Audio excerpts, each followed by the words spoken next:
నేను కొత్త బండ్లు కొనను, ఖర్చు పెట్టానని చెప్పిన. మీకు తెలవాల్సింది ఏంటంటే 22 ల్యాండ్ క్రూజర్లు కొని కొత్తవి దాచిపెట్టారు.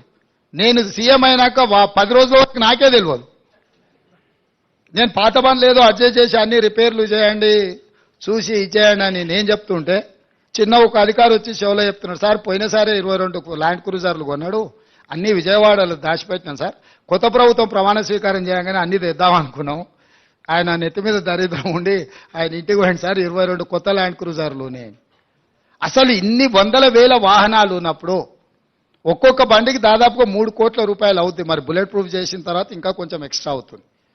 22 కొత్త ల్యాండ్ క్రూజర్లు చెప్పా పెట్టకుండా కొని దాచిపెట్టిన కేసీఆర్ మూడోసారి కూడా వస్తాడు. అన్ని అందరూ 22 అంటే ఆయనకు ఆయన వందిమాగతులకు అందరికీ ఉండడానికి.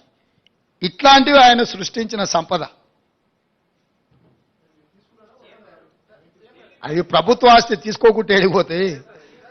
కావాలంటే మీరు కూడా తిరగండి, ఇస్తాం అట్లా రౌండ్ కొట్టరండి.